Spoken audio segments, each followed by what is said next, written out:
So as a kid, I would go over to my friend Joe's house like all the time. He lived in Sicklerville, New Jersey, so it's really not far from school.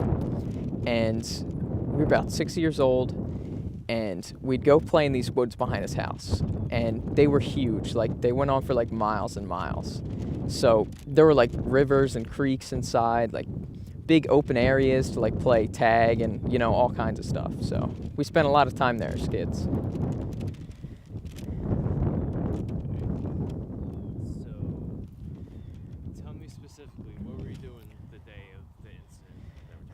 So I think we were playing like Jailbreak or Cops and Robbers, something like that. It was me, my friend Joe, whose house we were at, and my friend Keith. And we finished one of those two games, and we decided we were going to play tag with a tennis ball. So Joe ran back to his house to grab a tennis ball, and that's how it all kind of got started.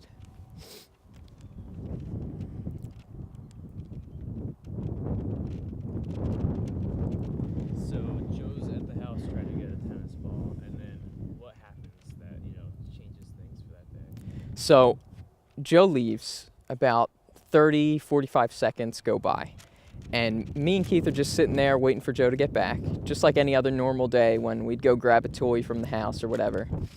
And so 45 seconds goes by, and we hear a big, loud, booming noise, and this noise shook the whole entire woods. We thought maybe it was a tree falling, and we really didn't even know. All we knew is Joe could be in danger because it sounded like it came from back where he was running to.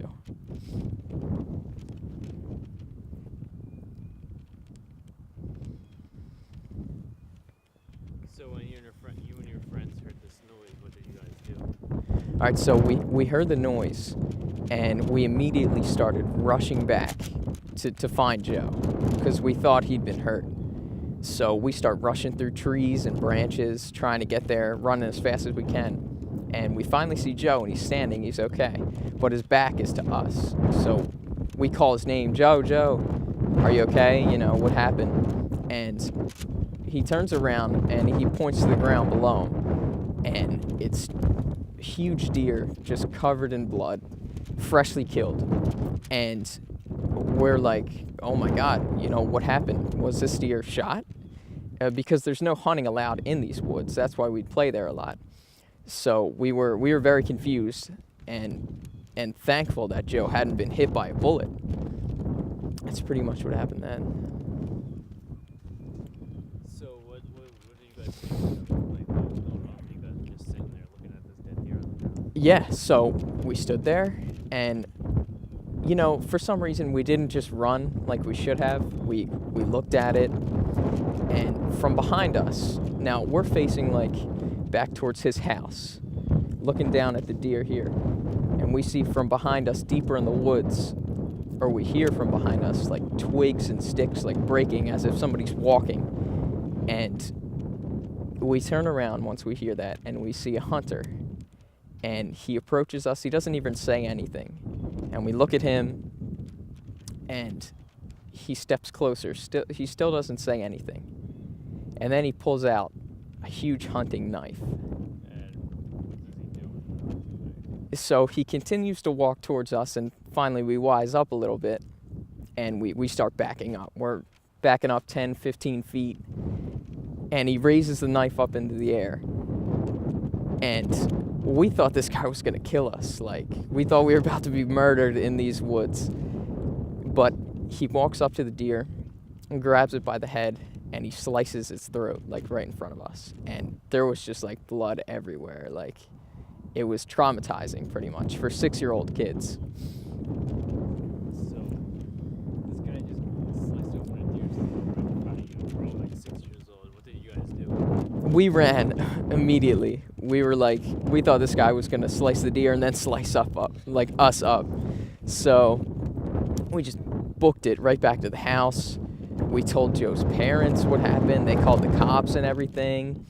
And the cops came, and they found the hunter in the woods, and they talked to him. We didn't even know what happened from there. We just went down the basement, and we never went back in the woods again, pretty much. we were scarred from the incident. So you said you never went back to the woods after that. Did any of your friends ever play back in the woods? No, I mean, he had a pretty big backyard, so we would go back there and continue to play. But we used to go deep into the woods, but we never went deep again. Because, I mean, we were just scared we were going to get murdered or shot by, like, a missed bullet, you know, not even intentionally. So, yeah. Do you think this story, like, do you think that experience affected you, like, today, you know, when it comes to death and things like that? I don't think so. I think I'm way over it. But at the time, being 6 years old, it did change things for us. We were pretty scared that day because we actually thought we were going to get murdered or whatever. And for like 2-3 years after that, like till we were like 10, we really didn't even play much in the backyard. But after that, we started to go back in the backyard and everything. But Gotcha. yeah. Was that, like, your first experience with death? Or your first experience that was, like, something, like, really violent right in front of you? Yeah, definitely. I've never seen, I mean, at 6 years old, I haven't seen a car crash or anything like that. Haven't been around hunting. That was the first time we've seen, like, a life taken in front of us and a potentially dangerous situation towards us. Because, you know, Joe could have been hit by the bullet that hit the deer. He was, like, right next to it. So, I don't know if the hunter thought he was saving Joe's life or anything by killing it while he was right there, but definitely traumatizing at that age. Right. Well, any closing thoughts you have? Don't get murdered in the forest. And that's about it.